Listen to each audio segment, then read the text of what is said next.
Hello dear student, आज हम अनुपात विश्लेषण के अंतर्गत त्वरित अनुपात या अम्लपरक अनुपात की गणना करना सीखेंगे। पिछली क्लास में हमने पढ़ा था कि कोई भी संस्था या व्यवसाय अपने अल्कलीन शोधन क्षमता का पता लगाना चाहती है तो उसे 3 तरीके के अनुपातों की गणना करनी होती है। फर्स्ट चालू अनुपात, सेकंड त्वरित अनुपात जिसे अम्लपरक अनुपात भी कहते हैं या तरलता अनुपात भी कहते हैं, और थर्ड है पूर्ण तरलता अनुपात।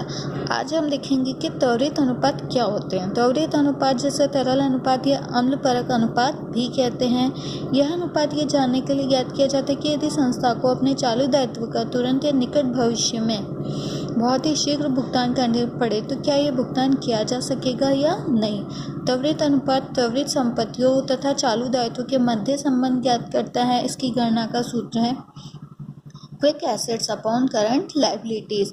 करंट रेशियो में हम देखते थे कि क्विक एसेट्स की जगह current assets upon current liabilities था, क्योंकि उसमें 1 साल वाली संपत्तियों को शामिल किया गया था, जबकि क्विक एसेट्स में ऐसी संपत्तियों को शामिल किया जाता है जो बहुत ही शीघ्र नकद में परिवर्तित की जा सके। त्वरित संपत्तियों में शामिल है करंट एसेट्स में से अगर आप स्टॉक और प्रीपेड एक्सपेंसेस निकाल देंगे तो वह त्वरित संपत्तियां बन जाएगी। इसका आदर्श अनुपात होता है 1:1। इसका मतलब होता है यदि संस्था में संपत्ति और दायित्व 1:1 में है तो वह अपने दायित्व का भुगतान शीघ्र कर सकती है, वह संस्था की अल्पकालीन शोधन क्षमता अच्छी है। आइए इसको एक प्रश्न की सहायता से हल करके देखते हैं।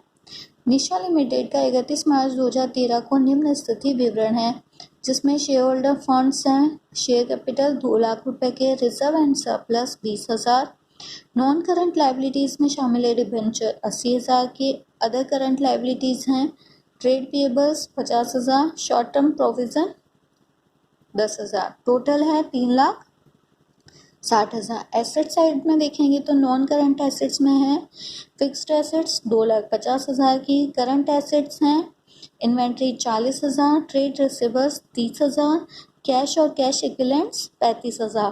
पहले कैश 50,000 लिखा हुआ था, पर 50,000 प्लस 10,000 करते हैं तो 60,000 टोटल आता है, पर यहाँ पे बैलेंस शीट में हम देखेंगे कि 60,000 की जगह पे इन लोगों ने सिर्फ 35,000 लिखा है। इट मीन्स बैंक तो है 10,000 के और कैश है 50,000 की जगह 25,000। अदर करंट एसेट्स में है प्रीपेड एक्सपेंसेस 5,000, इसका भी टोटल हो गया 3,60,000। अब क्वेश्चन में आपसे पूछा गया है चालू अनुपात व त्वरित अनुपात की गणना कीजिए और इन अनुपातों के आधार पर कंपनी के बारे में निष्कर्ष भी निकालिए। करंट रेशियो उसका फॉर्मूला है current assets upon current liabilities. आइए देखते हैं करंट एसेट्स कौन कौन सी हैं। करंट एसेट में शामिल है inventory 40,000, trade receivable 30,000, 40 plus 30 70,000, cash और कैश इक्विवेलेंट्स भी करंट एसेट्स में ही हैं तो 70 प्लस 35,000 1,05,000। अदर करंट एसेट्स में 5,000 और ऐड कर देंगे तो ये टोटल हो जाएगा 1,10,000। देखिए 40,000 प्लस 30,000 प्लस 25,000 और फिर 10,000 और 5,000, तो टोटल कितना हो गया 1,10,000।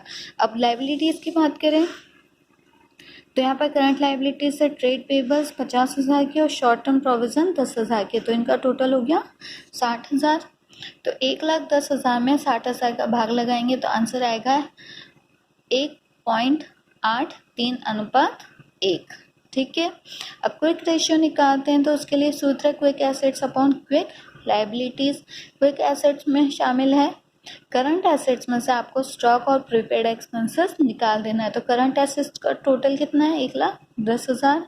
इसमें से आप स्टॉक निकालेंगे, स्टॉक में है इन्वेंट्री 40,000 की और प्रीपेड एक्सपेंसेस है 5,000 के, तो 45,000 लेस करना है।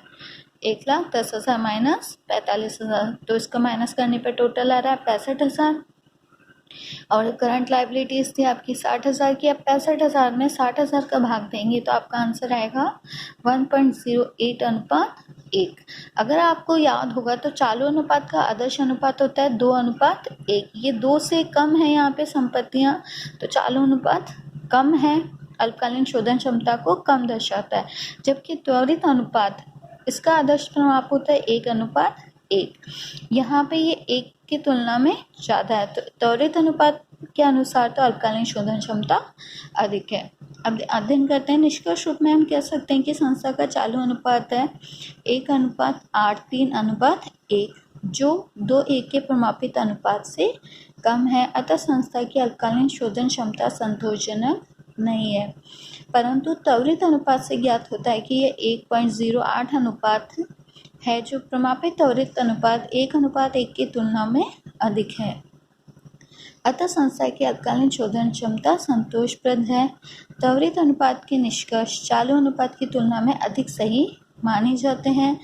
अतः निष्कर्ष स्वरूप कहा जा सकता है कि संस्था की अल्पकालीन शोधन क्षमता संतोषजनक है, क्योंकि चालू अनुपात में तो ऐसी संपत्तियां शामिल करते थे जिन्हें 1 साल में आप नकद में परिवर्तित कर सकते हो, यानी कि 1 साल के अंदर आप अपने दायित्वों का भुगतान कर सकते हो। पर त्वरित अनुपात तो आपको 1 साल से कम समय में ही नकद में परिवर्तित करने वाली संपत्तियों को शामिल करता है। तो आप चालू अनुपात की तुलना में किसे ज़्यादा महत्व देते हैं?